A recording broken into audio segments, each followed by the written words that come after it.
Good morning everyone, and it's a lovely day today. Here is chapter 16, Boy in Pain. Jim lay awake listening to the sounds of the laughter that floated down from the Queen of the North.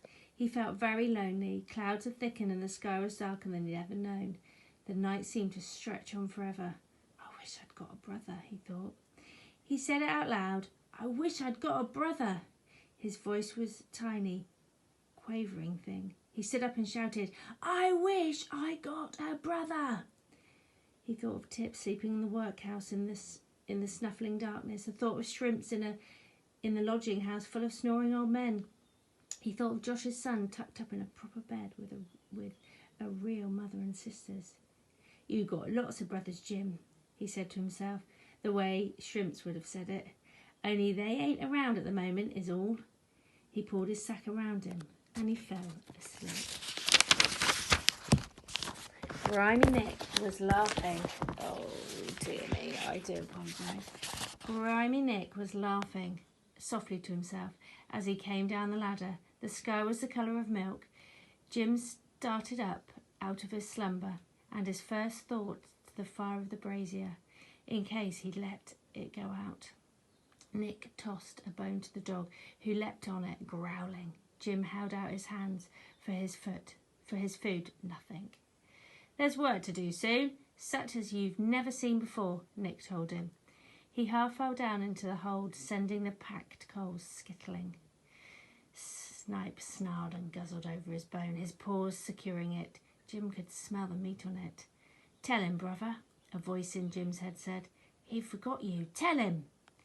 Nick, Jim whispered. Nick snorted and turned over. Hunger gave Jim courage. Did you forget my food? With one rapid movement, Nick tossed away his blanket. He hauled himself up out of his hold and onto the boards. Forgot, did I? I think so, Nick. Here, food for you.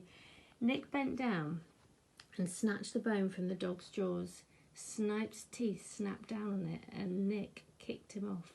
He grabbed Jim's hand and thrust the boy's face onto the bone, so his mouth was pressed against it. Oh, yuck. He could smell the dog's breath on it. Jim squirmed to get away. The dog sprang and fixed his teeth around Jim's hand, and as Jim tore it away, Snipe bit it again, worrying and snapping, till with a shout of laughter, Nick flung the bone across the boards. The dog pounded after it and lay guarding it, growling, his eyes fixed on Jim. There's food for you if you want it, Nick said. He stood with his arms on his hips, watching Jim. The boy sank back on his heels again. No time for eating now, nor sleeping. Nick lifted his head up, sniffing the air. I reckon we've got the tide. With the hold full of coal and lighter lumbered slowly back upstream, Nick stood working the oar, staring ahead of him, yelling sometimes to the other lighter men as they drew close. The whole fleet of river craft was moving home at the same time, like flies swarming. It wasn't until they were in the sight of the wharfs again, and at the bridges and the domes and the towers of the city, that Nick leaned around to look at Jim. You've done all right, he told him, and taking a handful of scraps of meat out of his pocket, he threw them at him, laughing at Jim's surprised face. But Jim didn't dive for them, and as Nick expected, nothing would have tempted him to pick up the meat. He wanted to kick the meat overboard into the river, but he couldn't bring himself to admit that he had even seen it. Better to pretend it wasn't even there at all.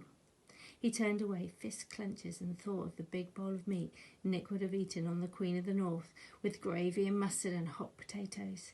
He could have given to Jim to come up with him and share it with him. Instead, he had shoved the leftovers on his plate into the grimy dust of his pocket. Jim hated him for it. When he turned around again, he saw that the dog had eaten the lot. You wouldn't have eaten anyway, brother, the voice in his head muttered. Would have stuck in your gullet.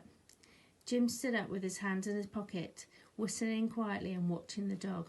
Well, you're an old one, he said to Jim. I don't know if I understand you.